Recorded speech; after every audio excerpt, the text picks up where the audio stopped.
When you think of basketball, you think of LeBron James or Steph Curry hitting a big shot to win games. What you might not see is the other players who set up that situation. With credit cards, the front-facing cards are the big travel cards. The ones with high annual fees that get you to lounges and have a ton of perks. At the same time, you also do want no annual fee cards that feed into that credit card version of Steph Curry. In today's video, we're going to look at what I consider to be the best role player credit card for 2024. This is a card you can add to your roster whether you're Team Cashback or Team Travel, and also regardless of the base duel, trifecta, or system you might be running. Big favor before we dive in is to give this a thumbs up to help with the algorithm, and if you know anyone else that might benefit from this, then share this with them.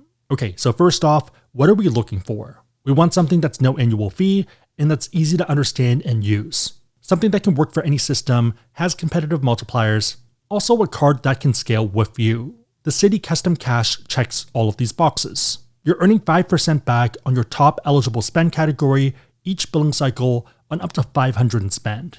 You don't need to enroll for this, there's no rotating categories, it's super simple. The categories here are also extremely broad. This includes restaurants, gas stations, grocery stores, select travel, select transit, select streaming services, drugstores, home improvement stores, fitness clubs, and also live entertainment. The 5% is only on your top spend category, so you do want to be strategic. Let's say you spend $500 on gas and $100 on restaurants. That means you're getting 5% for gas and 1% for restaurants. If it's $500 for gas and $500 for restaurants, you're only getting 5% for one of them, probably the first one that hits $500. If you spend, let's say, $800 on gas, then you're only getting 5% on the first $500 and then 1% on the remaining $300. And again, this is per billing cycle, so per your statement. One obvious comparison point is going to be the 5% rotator cards like the Chase Freedom Flex, which allows you to earn 5% on up to $1,500 per quarter. $1,500 per quarter compared to $500 per billing cycle is pretty much exactly the same, but you do have a lot more flexibility. And to be fair, there are other cards that might do better in year one, but those generally don't scale. It's kind of funny because when you're first starting out, the world's your oyster, and you can't wait to fill up your wallet. At a certain point, once you hit 10 cards, 20 cards, 40 cards, you're going to hit a wall, and also apparently a card holder wallet that starts falling apart. The Citi Custom Cash is a card that can scale with you regardless of what stage you're in, and you might be locking in 5% per month for the next 2 to 4 years. For most people, the best strategy is to have this cover your weak spot. In the early game, maybe it's groceries. Mid-game could be live entertainment, end game, maybe fitness clubs or drugstores. A lot of people also use this as their dedicated gas card. That way you're locking in 5% and you don't even have to think about it. There are other advantages and disadvantages that we'll cover, but if you are someone that wants to learn more about this card or pretty much any other card out there and you want to support the channel, we do have links on the website, AskSebby.com, and also down below in the description box. As always, make sure the links are competitive and that the cards make sense for you, but otherwise it is a huge way to support the channel, so thank you guys in advance. Okay, so the card by itself makes a ton of sense, it's pretty straightforward. There also is a lot more upside for Team Aspirational Travel that we'll get into, but even in the early game, there might be a benefit that most people won't consider. If you're someone that's new to credit card rewards, there's a lot of shiny objects to chase.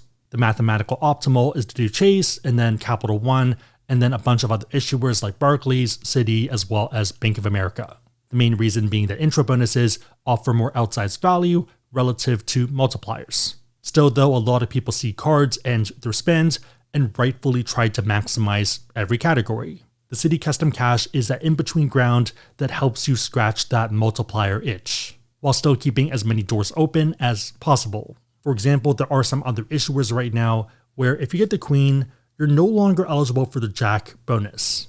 Logically, this means you should get the Jack first and then the Queen in order to get both bonuses, but humans aren't always rational. A lot of people don't play rationally when Queens are involved. Even worse, some issuers have algorithms on the back end where if you don't spend enough money on their cards, you might end up getting a pop-up when you apply for a card saying that you're not eligible for the bonus. The idea of the algorithm is that they already gave you a card and they're extrapolating your future spends based off what you're currently doing. If you're only spending a few $100 instead of a few $1,000, then maybe long-term you're not profitable, especially for issuers that make most of their money from interchange fees.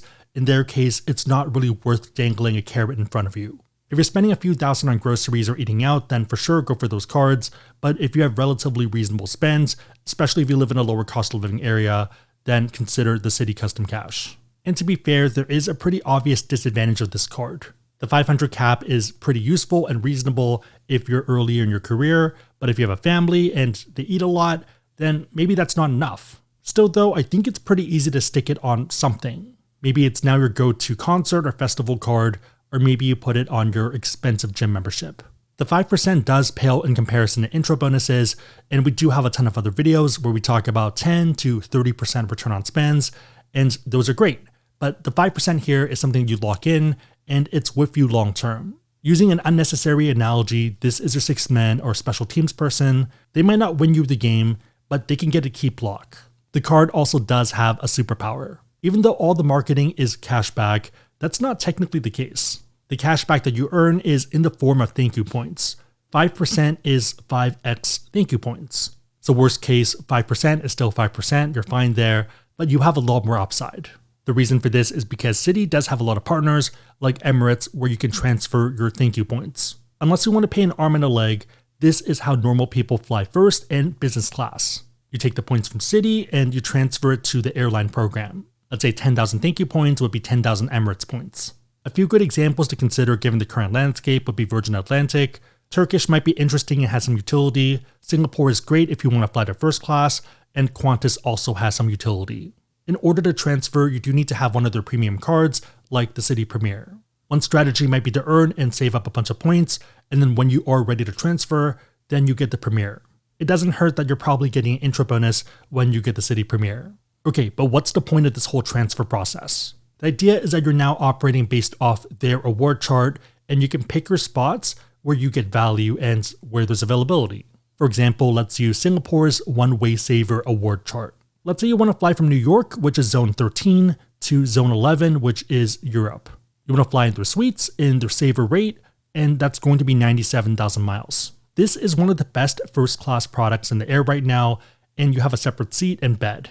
Also, if you do have a player 2, you can pretty much make this 2 connected beds. The cheapest I could find was summer and fall for 11,300 round trip.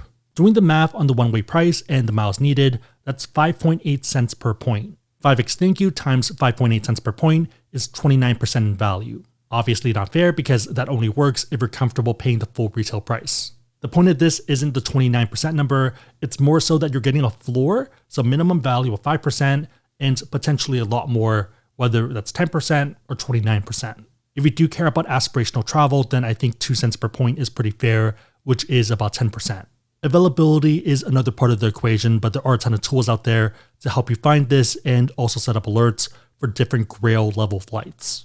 Main takeaway, this is a no annual fee card that can help you cover a lot of weak spots. It can scale with you whether you're a student or new grad, or whether you're someone that's now super successful and paying $500 a month for your gym membership. It works well whether you're on Team Cashback or Team Aspirational Travel. Absolute worst case, stick this on your Netflix. Again, if you want to learn about this card or any other card out there and you want to support the channel, links on the website, AskSebby.com, and also down below in the description box. If you made it to this point, leave a basketball emoji in the comments down below and I'll try to heart it and also respond. My question for you is, what are your thoughts on the card? And also, who's your favorite sixth man or special teams person or the equivalent for the sport that you watch? Let me know and everyone else know in the comments down below. Big favorite, thumbs up, share this with a friend, but otherwise hope you liked it. See you next time.